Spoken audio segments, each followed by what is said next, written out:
কিরে কি ঝামেলা হইছে? কি হয় নাই বলেন? আরে কি হইছে সেটা তো বলবেন কেউ। এভান্টি কি হইছে? ভাইয়া বরের নামে একটা মিস্টেক হয়েছে, পি এর জায়গায় ডি হয়ে গেছে। এই তোর বড় ঝামেলা? হ্যাঁ এদিকে আউট অফ কন্ট্রোল সিচুয়েশন। এতটুকু প্রবলেম সলভ করতে পারোস না, আবার তুই ইভেন্ট ম্যানেজার হবি। আমি তোরে কতবার বলছিলাম আমার পার্সোনাল প্রবলেম আছে, আমি এই ইভেন্টে আসতে পারবো না। হ্যাঁ তাও আমার কেন আসতে হইলো, তাও আবার এই সিলি ম্যাটারে? হ্যাঁ সরি, অনেক স্ট্রেসের মধ্যে ছিলাম তো, তাই ঝামেলা হয়ে গেছে। আচ্ছা ঠিক আছে। ভাইয়া আমাদের কয়টা ছবি তুলে দেন তো। এটা একটা ছবি হলো, এর থেকে তো আমার আইফোনের ছবি ভালো আসে। ভালো আসে নাই। বান্টি ক্যামেরাটা দে, পিছিয়ে যান একটু, স্মাইল। ওয়াও ভাইয়া আপনি তো অনেক সুন্দর ছবি তোলেন। আপনার ফোনে যদি এই ক্যামেরা থেকে বেটার ফটোস ক্যাপচার করা যেত তাহলে এই ইভেন্টে এই ক্যামেরা না আপনার ফোন ইউজ করা হইতো। I hope you get it. Okay ছবিগুলো দিয়ে দিস, আমি যাচ্ছি। না মানে আমি বুঝলাম না, তোমার কি কোনো সেলফ রেসপেক্ট নেই? তুমি আমার ভাইয়ের গায়ে হলুদ এসে ইভেন্ট ম্যানেজমেন্টের কাজ করতেছো, আবার আমার রিলেটিভসদের ছবি তুলে দিতেছো, আর এদিকে বাবাকে বলে রাখছি তার সাথে তোমাকে দেখা করাইনি। এখন সেই যদি এই অবস্থায় তোমাকে দেখে কি হবে একবার ভাবছো? কি হবে? আবার জিজ্ঞাসা করতেছো কি হবে? Are you serious? এখন আমার দোষটা কোথায় আমাকে বলবা? হ্যাঁ এখানে একটা সিলি ঝামেলা হয়েছিল, উইচ আই ডিডন্ট নো।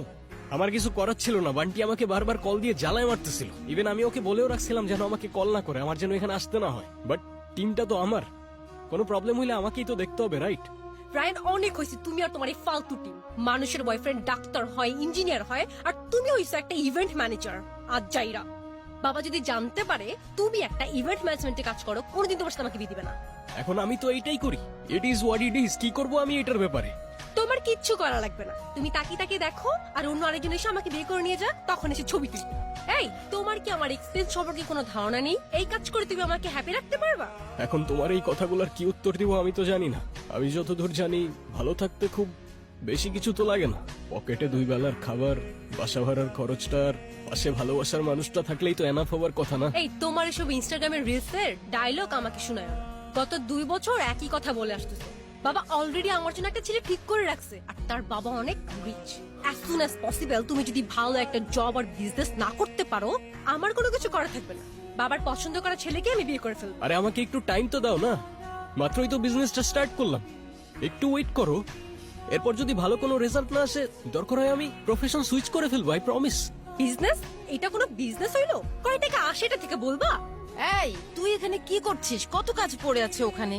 এই তো মা আসছি, তুমি যাও। আন্টি আসসালামু আলাইকুম। ওয়ালাইকুম সালাম। মায়ের সাথে যোগাযোগ করছস?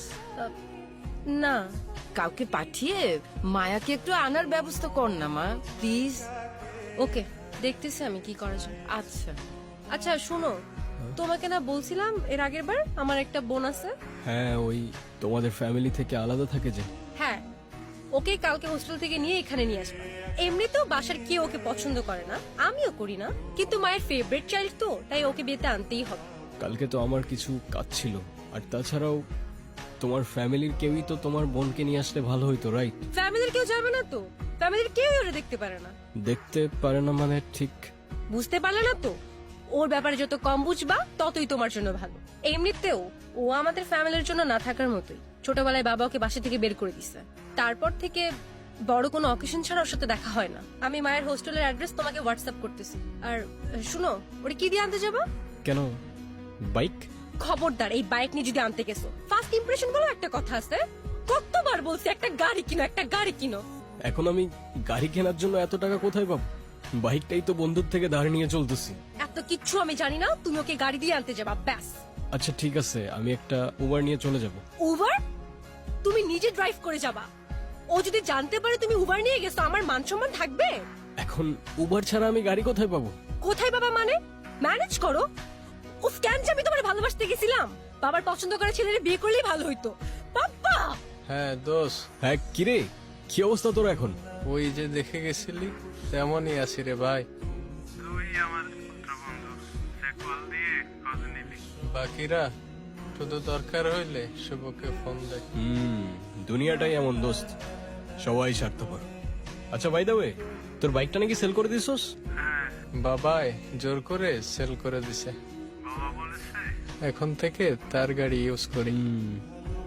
আচ্ছা তোর পাপার আই মিন আঙ্কেলের গাড়ির থেকে মনে পড়লো, গাড়িটা আমার একটু লাগতো বুঝলি, খুব আর্জেন্ট। ও আচ্ছা, এই কাহিনী। গাড়ি লাগবে দেখে এখন আমাকে ফোন দিছস? এখন গাড়ি দেওয়া যাবে না, বাবা রাগ করবে।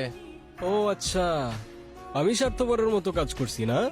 আর তুই যে 25,000 টাকা নিয়ে 2 দিন পর দিবি বলে 2 মাস চলে গেছে, যে গার্লফ্রেন্ডের পেছনে টাকাটা ভাঙছস সেই গার্লফ্রেন্ডটাও চলে গেছে। হ্যাঁ, আমি কিছু বলছি? বড় বড় কথা বলতে আসছে। আচ্ছা সরি দোষ, কিছু মনে করিস না। নিস তুই, বাবা তো গ্রামের বাড়ি গেছে, তুই কালকে না হলে পরশু দিন ফেরত দিয়ে দিস। তাইলে কোনো প্রবলেম হবে না দোস্ত। ডান।